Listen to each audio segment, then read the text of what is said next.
Oh, hi guys, I'm Zerfall, and welcome to my hauls video for April. Hasn't been that long since my last hauls video, maybe that's why you caught me off guard this time, but I've decided to try to get this back on track and start getting videos done at the beginning of the month instead of the end. This is my hauls video for my April hauls. I got 5 games here for you, and it's a pretty Konami heavy month, but I got 2 other games up first. First one is Excitebike. Now, I sucked at this game as a kid, but after playing for like, I don't know, 15-20 minutes, I managed to beat the hardest track at least one time, which was pretty cool for me. I finally beat this. Well, I guess you didn't technically beat the game, but once you beat the 5th track, they make the 5th track a little bit harder. They add some extra speed bumps and little ramps to it and stuff. But the biggest part that made me better at this game is the fact that you can read FAQs online now. So read FAQ on how to actually go fast, and it turns out you have to land parallel to the course no matter what, or else you bounce around and slow down, which I guess kind of makes sense. I probably should have figured that out earlier in my life, but I did not.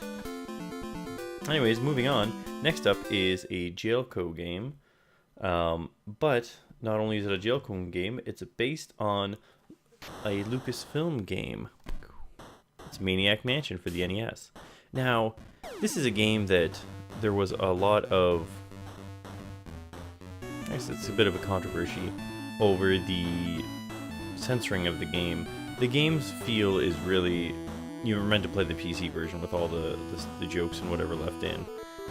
Nintendo went pretty crazy on the censoring for it, going so far as to they even objected to the phrase NES scum in the end credits. Scum is spelled S-C-U-M-M, which is the engine that runs the game. So that's kind of ridiculous in itself.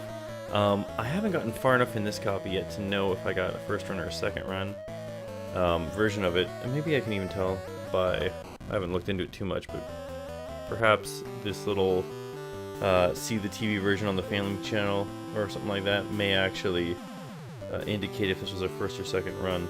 But in the first run of the game, they left in the hamster going into the microwave, and Nintendo finally realized later on that they got through with that and decided to tell it was censored.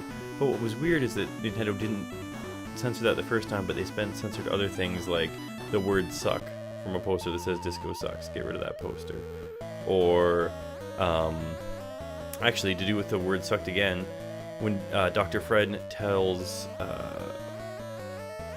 Dave's girlfriend, I can't remember her name right now, that she's going to get her pretty little brain sucked out, he says you're going to get your pretty little brain removed because that's too graphic. You can't use the word sucked. So instead her head's getting cut open and her brain's being removed, and that's perfectly fine.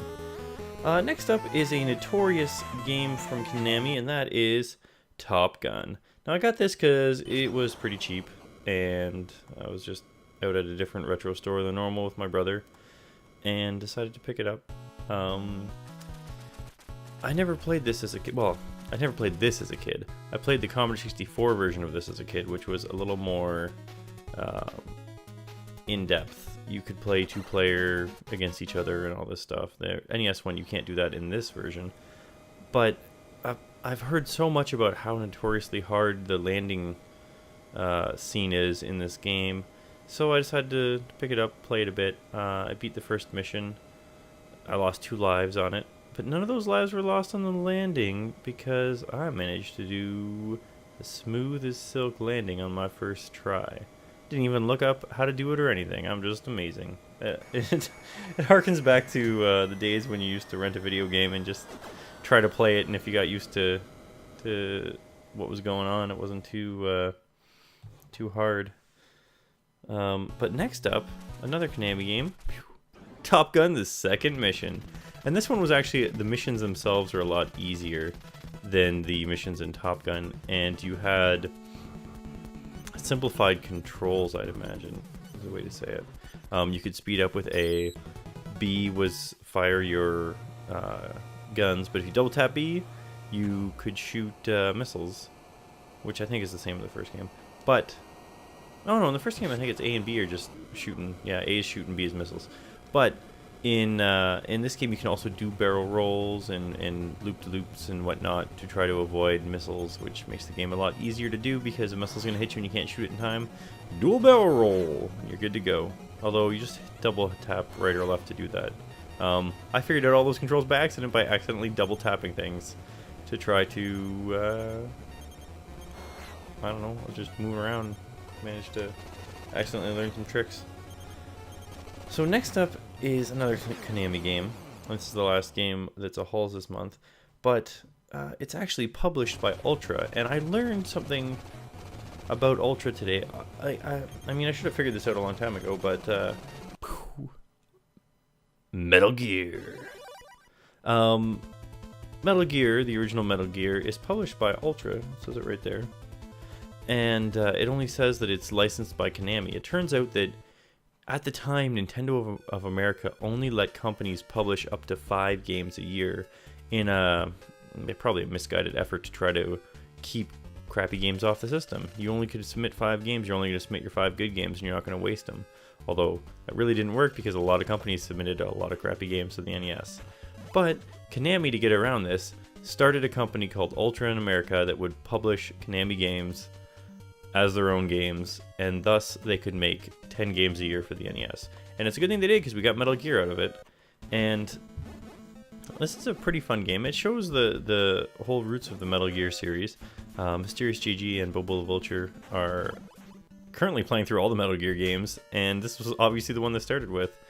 In my little session to record, I didn't get much further than the first few screens.